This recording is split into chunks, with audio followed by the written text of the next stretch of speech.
A inflação nos Estados Unidos está subindo vertiginosamente. A pergunta que fica é: como que chegamos até aqui?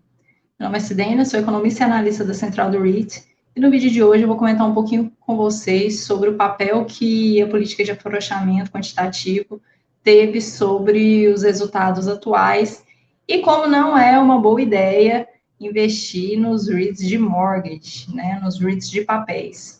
Além desse nosso canal do YouTube, nós temos também o nosso perfil no Instagram e o nosso grupo no Telegram, para quem tiver interesse de nos seguir. Bom, os preços eles podem subir de duas formas. Eles podem subir ou porque as pessoas estão gastando demais, aqui damos o nome de inflação de demanda, ou porque os bens estão ficando mais escassos, chamados de inflação de oferta. Aqui no gráfico 1, nós temos o resultado, nessa linha roxa, do CPI, que foi divulgado semana passada. O avanço no mês foi de 1,3%, enquanto o avanço nos últimos 12 meses é esse acumulado de 9,06%. Quando nós retiramos dois itens, que são os itens de energia e o item de alimento, nós damos o nome para essa inflação de núcleo da inflação, ou o core da inflação, né? O core CPI é essa linha em laranja. O avanço no mês foi de 0,70, enquanto o avanço nos últimos 12 meses, então, está acumulado em 5,91. Se nós tiramos esses dois itens, energia e alimentos, porque são itens voláteis que o instrumento de política monetária do Fed não consegue influenciar, não consegue alcançar, então como que ao tirar esses itens, ainda assim nós verificamos esse avanço de 0,70% no mês?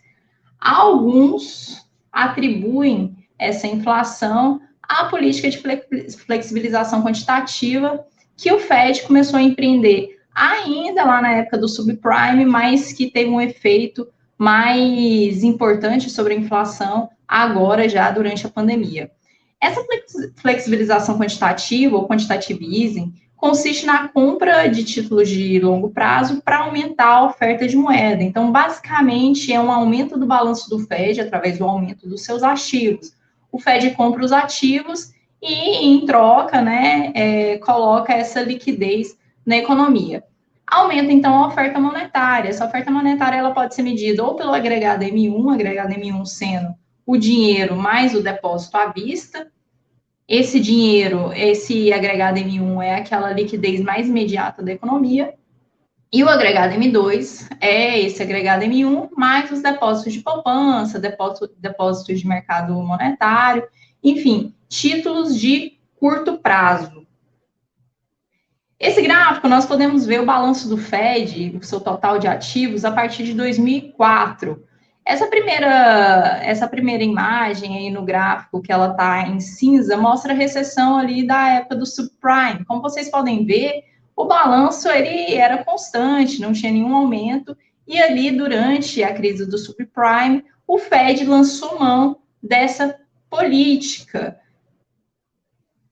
E qual que foi o efeito dessa política sobre os agregados monetários, sobre a oferta monetária? Basicamente, pouca, né? Como a gente pode ver aí, podemos perceber um aumento crescente no agregado M1 e no M2, mas é um aumento relativamente estável, né? Ele está crescente, mas é estável. O M1, como vocês podem perceber, que é essa linha em vermelho, ele basicamente não teve nenhuma influência. O aumento dos ativos do Fed não teve nenhum aumento. Por outro lado, a gente pode perceber uma sensibilidade um pouco maior sobre o agregado M2. E a nossa inflação, né? Inflação americana, o que aconteceu nessa época? Lembrando que eu estou falando aqui lá da época da crise subprime, né? Lá entre 2008 e 2010, nós podemos perceber esse aumento dos ativos, que não foi refletido no aumento da base monetária e que, por conseguinte, como vocês podem perceber, também não teve efeito sobre a inflação. Então, ainda que seja uma política de afrouxamento monetário, essa política ela não teve tanto efeito sobre a inflação.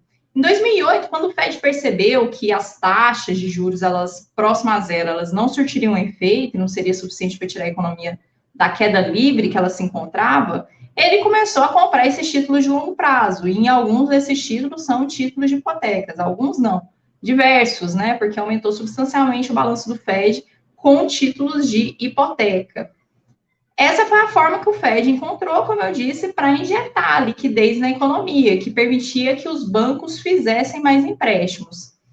Ele aumentou cerca de 3 trilhões, voltando aqui no gráfico do balanço, entre 2008 e 2014, aumentou o balanço do Fed em cerca de 3 trilhões, tá? Então, o Fed ele ajudou a capitalizar os bancos que corriam, por sua vez, risco de falir, né? E, dessa forma, restaurar a confiança da população na economia. Contudo, a maior parcela desse dinheiro, ele nunca chegou nos consumidores, né? Esse dinheiro, ele ficou dentro das margens dos bancos, porque basicamente era uma política que objetivava um resgate dessas instituições financeiras que estavam à beira da falência. E essa é uma das razões de, nesse período, como vocês podem observar no gráfico, nós não vemos um avanço da inflação. Na verdade, o que nós podemos perceber é que por diversos momentos a inflação, esse é o core, ela ficou abaixo da meta do Fed de 2%. Então, na média, ela ficou em 1,6% nesse período, né? Enquanto a meta do Fed é de 2%. Ou seja, houve essa utilização da política, mas essa utilização da política ela não se refletiu numa inflação, né? E por que eu estou falando disso? Porque hoje a história é outra, né? Em 2008, esse dinheiro ele ficou restrito aos bancos. Em 2020, a história foi diferente. A forte contração e a profunda incerteza sobre o curso do coronavírus e da pandemia desencadeou uma corrida por dinheiro. Então, as pessoas procuravam liquidez, né? Diante de cenários inflacionários, diante de incerteza, aumenta a preferência por liquidez por parte da população. Então, houve um aumento do desejo de manter esses depósitos, né, de ficar apenas com esses ativos mais líquidos, o que interrompe o mercado financeiro e, por conseguinte, ameaça piorar ainda mais a inflação. O que o Fed fez? O Fed interveio, né, com uma ampla gama de ações para manter esse crédito fluindo, mas principalmente para financiar as políticas fiscais, tanto no governo Trump, né, quanto no governo Biden. Se a gente pegar o cheque Trump e o cheque Biden, foi cerca de 4 trilhões que foi injetado na economia através dessa política fiscal expansionista. Portanto, em resumo, o que nós percebemos voltando aqui no balanço do Fed, como vocês podem ver, em 2008, perto de 2020, esse aumento do balanço foi insignificante, né? Agora, em 2020, o que nós percebemos é uma subida que, como eu disse, vertiginosa, né? Assim como a inflação. Aumentou bastante o balanço do Fed. Se lá em 2004 o balanço do Fed estava abaixo de 1 tri, aqui já em 2022 o balanço está alcançando os 9 trilhões. E qual que é o efeito disso sobre as bases monetárias, sobre os agregados monetários? Como vocês podem perceber, e como eu falei antes, lá em 2008, essa política ela não teve tanto efeito porque ficou restrita às margens dos bancos, das instituições financeiras. Agora a história foi diferente, porque o objetivo da política era diferente. O objetivo da política não era mais resgatar instituições financeiras, mas sim conseguir financiar essas políticas fiscais. Então, esse dinheiro agora, sim, chegou na mão do público. Tanto é que a crescente aqui do M2 foi bem inferior à crescente do M1. Então, essa liquidez imediata na economia, ela teve aí um solavanco, né? E isso, o que acontece com esse dinheiro que está flutuando na economia, que está sobrando na economia? Isso, inevitavelmente, em diversas escolas econômicas, vai mostrar que gera a inflação. Portanto, e aqui a gente vê também no gráfico, né, o que acontece com a inflação a partir de 2012. Vocês podem, voltando nos agregados, está lá essa crescente impactante do agregado M1, e aqui a gente pode ver no mesmo período como que isso se reflete na inflação. Então, se em 2008 ficou restrita às margens bancárias, em 2020, 2021, esse dinheiro chegou na mão dos americanos. Agora em diante, o Fed ele começa uma desaceleração, né, com as aquisições de ativos e um processo que é chamado de tapering. E os mortgage REITs, como que eles ficam nesse cenário? Bom, diferentemente dos equities REITs, né, que possuem ativos físicos e ganham através do arrendamento das propriedades, ou seja, através dos aluguéis, os REITs de hipoteca são aqueles REITs que os seus ativos são lastreados nas hipotecas. O ganho do REIT, ele é o quê? Ele é o spread entre a taxa paga e a taxa que eles recebem. Portanto, quanto maior a taxa que o REIT paga, menor vai ser o spread e menor será o ganho do REIT. Portanto, os REITs eles são muito sensíveis às taxas de juros da economia, porque eles ganham com spreads da taxa de juros de curto e longo prazo. Esse gráfico aqui eu mostro para vocês o spread entre a taxa de 10 anos e a taxa de 2 anos.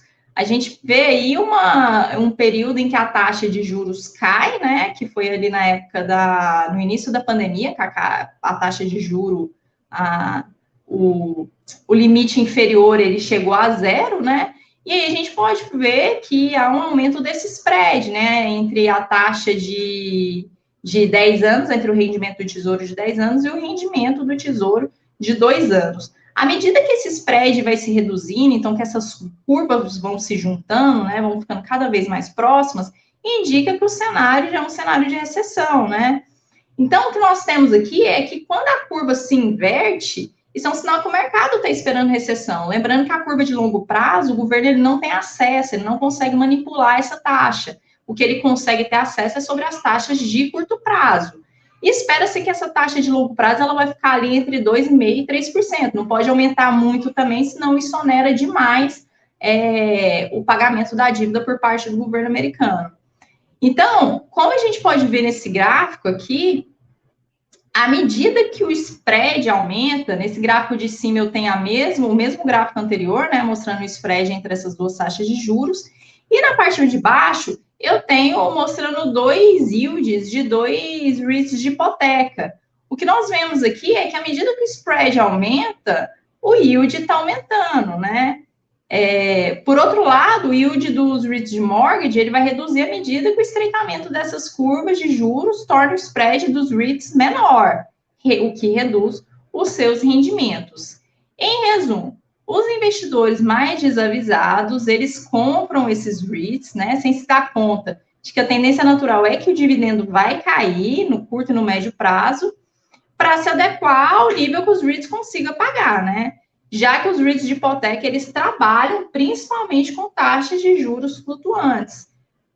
Em resumo, não é uma boa ideia, apesar de a gente ver esses rendimentos tão altos. Primeiro, não é o momento mais alto dos rendimentos, e segundo, esses rendimentos têm a tendência de cair.